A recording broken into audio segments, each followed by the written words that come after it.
మరో వైద్య విద్యా కుసుమం నేలరాలింది. ఎన్నో ఆశలతో ఎంబీబీఎస్ చదివేందుకొచ్చిన ఆ విద్యార్థి తోటి విద్యార్థులంతా పరీక్షల్లో పాస్ అయితే తాను మాత్రం సెకండ్ ఇయర్ పరీక్షల్లో ఫెయిల్ అయ్యానని తీవ్ర మనస్తాపం చెందాడు. అంతే మానసికంగా కుంగిపోయిన అతడు పురుగుల మందు తాగి తను చాలించాడు. ఈ విషాద ఘటన విజయనగరం జిల్లా నెల్లిమర్ల మిమ్స్ మెడికల్ కాలేజ్లో చోటు చేసుకుంది. ఇక ఆత్మహత్య చేసుకునే ముందు అతను రాసిన లేఖ కన్నీరు పెట్టిస్తోంది.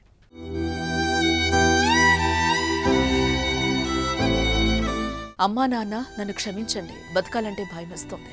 గత 10 సంవత్సరాలుగా మిమ్మల్ని చాలా కష్టపెట్టాను, బాధ పెట్టాను. నా వల్లే ఇంట్లో సంతోషం, ప్రశాంతత లేదు. నా వల్లే మీకు ఆరోగ్యం కూడా బాగుండట్లేదు. ఎంతో కష్టపడి చదువుదామన్నా చదవలేకపోతున్నా.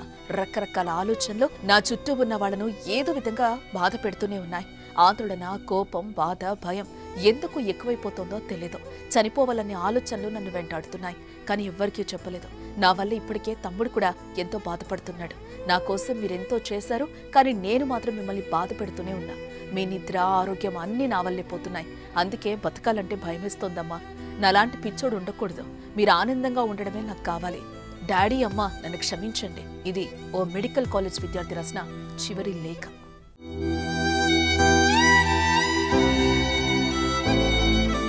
విజయనగరం జిల్లా నెల్లిమర్ల మిమ్స్ మెడికల్ కాలేజ్కి చెందిన అటుకూరి సాయి మణిదీప్ అనే విద్యార్థి ఎంబీబీఎస్ చదువుతున్నాడు. విద్యార్థి సాయి మణిదీప్ స్వస్థలం పశ్చిమ గోదావరి జిల్లా నిడదవోలు. కాలేజ్ వసతి గృహంలోని తన గదిలో తలుపులు బిగించుకున్న సాయి మణిదీప్ ఎంతకు తలుపులు తీయకపోవడంతో తోటి విద్యార్థులంతా ఆందోళన చెందారు. ఆ తర్వాత తలుపులు పగలగొట్టి చూసేసరికి సాయి మణిదీప్ అపస్మారక స్థితిలో పడి ఉండటం గుర్తించారు. వెంటనే మిమ్స్ యాజమాన్యానికి సమాచారం అందించి ఆసుపత్రికి తరలించారు. పరీక్షించిన వైద్యులు అప్పటికే అతడు మృతి చెందినట్లుగా ధృవీకరించారు.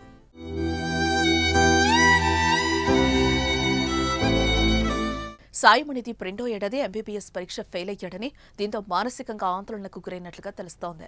అయితే పరీక్షలో ఫెయిల్ అయినా తాను తప్ప తోటి విద్యార్థులంతా చదువు పూర్తి చేసి వెళ్లిపోతారని మృతుడు సాయి మణిదీప్ తీవ్ర మనస్తాపానికి గురైనట్లుగా సమాచారం.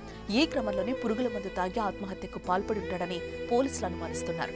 కేసు నమోదు చేసుకున్న పోలీసులు దర్యాప్తు చేస్తున్నారు.